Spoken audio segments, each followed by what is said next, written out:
representing the press working group. Yeah, could you give us a quick update of what's going on and what's going to happen?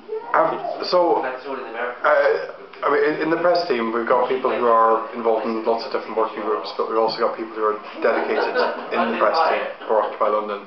And we're, at the moment, focusing really on May stuff. So we've just had the open meeting last week. We've got another planning meeting tomorrow, and just trying to get everything in place, both helping out with logistics, but also how we can actually re-engage the public on a large scale with some creative, fun, maybe to more spiky actions in May. So we're working on the first, where you could see, and the hope is, I mean, it could change entirely from this, is to occupy the tube with thousands of flowers and messages actually on the International Workers' Day International Workers' Day, to actually bring a message of hope and inspiration to all workers, whether they're public sector, private sector, that actually this is a day for them, or also for unemployed people, that this should be their day.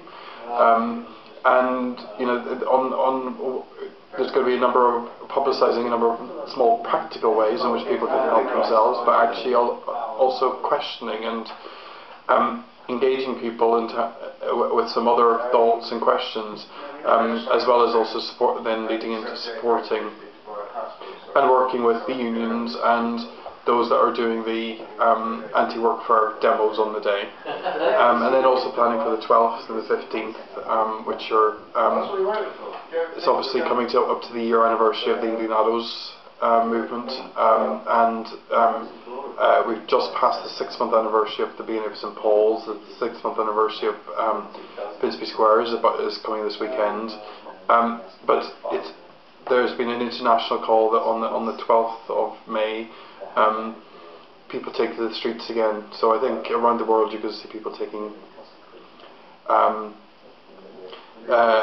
action, thousands of them, or people perhaps reoccupying general assemblies, hopefully bigger, better. Certainly the economic situation is getting worse, so there's more reason. So yeah, we're basically in full gearing up mode for that, as well as also dealing with the challenges of, you know, what's happened post St Paul's, and where we really are in terms of, you know, an eviction happened, and we had one of the longest occupations in the world, and unlike other places in the world, you know, we're heading straight along into the next wave of this, and actually in some ways people haven't had a chance to have some downtime. Whereas in America, you know, it's horrible that people were evicted, but also they're coming back with renewed energy, whereas, you know, we're at a different stage and we've got different challenges going on for the movement in London. Let me ask you, what do you expect, you being a member, you know, someone that knows about the press, take into account what the way the press reacted and attacked the Occupy movement in the latest, you know, 4 or 5 months or more. Do you expect a better reaction now, especially from the mainstream media? I think they're going to want to see how things have changed, what we've learned, what's developed. I mean,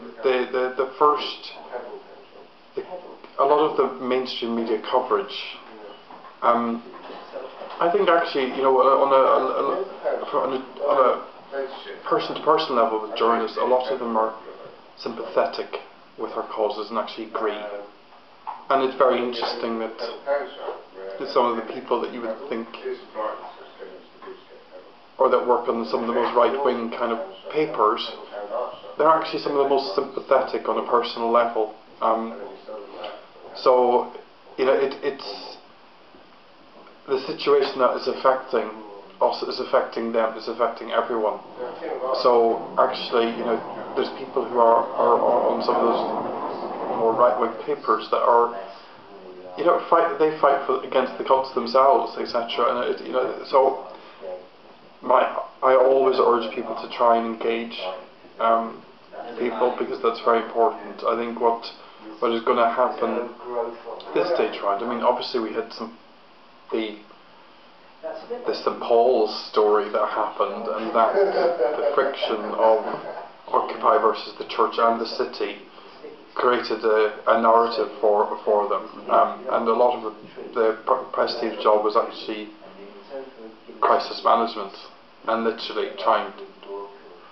Things were coming so fast, there wasn't very much opportunity to be proactive about what we really wanted to be talking about and pushing our messages, the messages of our assemblies, our statements enough.